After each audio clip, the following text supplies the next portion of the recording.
Familialement, c'est pas toujours facile à gérer.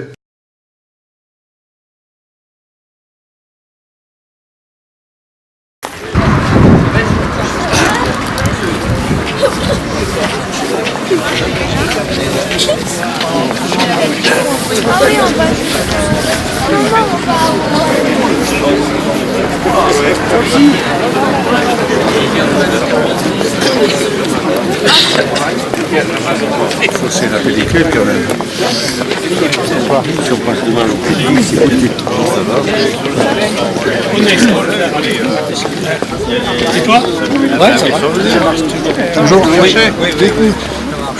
Je vais faire des questions. Je marche beaucoup. Pour perpétuer l'héritage de leurs aînés. Depuis un an, le centenaire de la Grande Guerre mêle intimement mémoire familiale et mémoire nationale. Il est vécu dans chaque commune, chaque famille, chaque foyer. Il rassemble l'État, les collectivités territoriales et les associations. Malgré le temps qui passe et nous éloigne d'un siècle que cette guerre a ouvert, le centenaire mobilise les anciens combattants, les jeunes et au-delà tous les citoyens de notre pays autour de cette histoire. Il témoigne de la réalité de la guerre, de sa brutalité, de son humanité aussi parfois, de son caractère mondial, enfin, en particulier ce jour à Notre-Dame de Lorette, à travers l'inauguration d'un mémorial où sont inscrits par ordre alphabétique les noms de près de 600 000 combattants de toutes nos nationalités morts sur les terres du Nord-Pas-de-Calais. Ces 600 000 noms aujourd'hui gravés dans le marbre de l'histoire et dans la mémoire de l'humanité nous rappellent combien la mémoire de la Grande Guerre est une mémoire mondialisée et pacifiée. Aussi, cette journée du 11 novembre est dédiée à la fraternité entre les peuples et à la paix. Elle invite à la réflexion que chacun d'entre nous doit conduire sur la nécessité de préserver la paix, de défendre les fondements de notre République et de l'Europe et de garantir la place de la France dans le monde. Kader Arif. Permettez-moi, comme à ma habitude, de vous lire quelques mots de la municipalité. Messieurs les présidents des anciens combattants, messieurs les porte-drapeaux, mesdames et messieurs les anciens combattants, mesdames et messieurs les élus, mesdames et messieurs en vos grades et qualités, chers enfants. Il n'y a pas un jour qui passe actuellement sans qu'une chaîne de télévision, une radio, un journal ne nous parle de la guerre de 14-18. Que dira-t-on dans 4 ans pour fêter la victoire? N'aurons-nous pas banalisé des images cruelles? N'y aura-t-il pas une lassitude des citoyens face à ce qu'ils ressentiront comme un bourrage de crâne? Je souhaite que 2018 soit l'année la plus forte dans le message de paix et de mémoire que nous aurons à travailler pour le centenaire. Au regard des images de cette terrible guerre, il ne nous a pas échappé certainement l'opposition des visages des premiers soldats partant à la guerre, et ceux quelques temps plus tard dans les tranchées. Pour les soldats, cette guerre ne devait durer que quelques semaines, quelques mois tout au plus.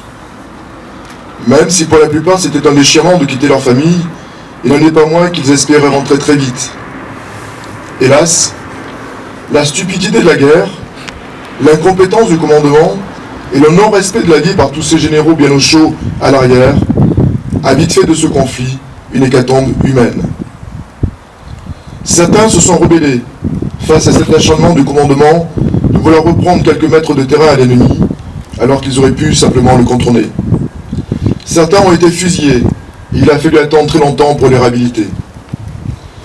Je voudrais aujourd'hui vous lire un court passage de la chanson de Craon. Quand au bout de 8 jours, le repos terminé, on va reprendre les tranchées, notre place est si utile que sans nous on prend la pile, mais c'est bien fini, on en a assez, personne ne peut plus marcher, et le cœur bien gros, comme dans un sanglot, on dit en Dieu au ciblot, même sans tambour, même sans trompette, on s'en va là-haut en baissant la tête. Adieu la vie, adieu l'amour, adieu toutes les femmes, c'est bien fini, c'est pour toujours, de cette guerre infâme. C'est à Craon, sur le plateau, qu'on doit laisser sa peau, car nous sommes tous condamnés, nous sommes les sacrifiés.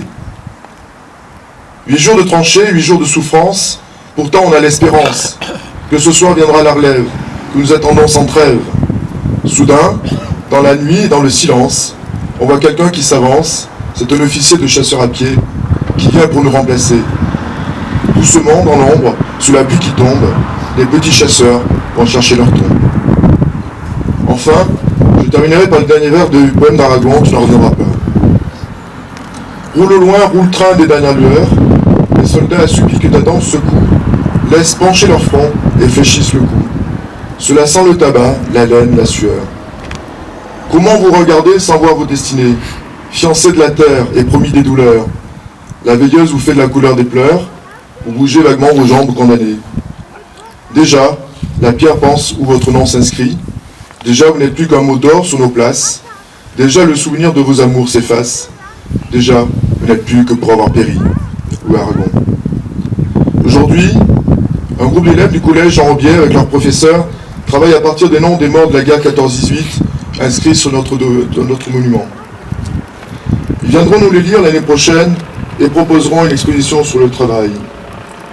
Les élèves des classes élémentaires travaillent eux aussi à ce travail de mémoire et je les inviterai bien sûr à s'associer à cette exposition. Ce travail de mémoire est essentiel et montre qu'aujourd'hui encore les jeunes sont sensibles à l'engagement de leurs aînés pour le combat pour la paix.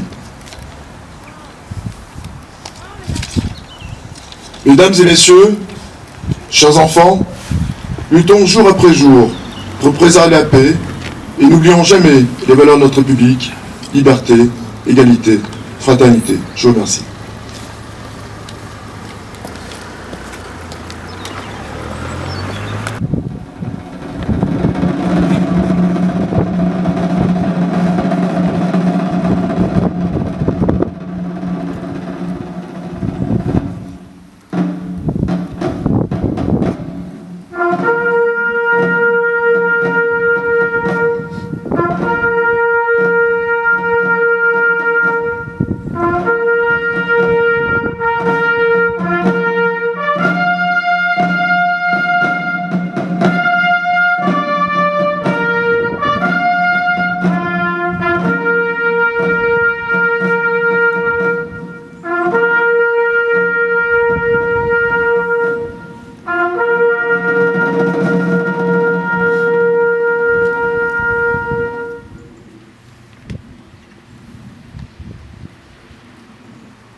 J'invite Monsieur le maire, Mesdames, Messieurs les élus, à venir saluer les deux porte-drapeaux.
Je vous remercie pour votre nombreuse présence à cette cérémonie.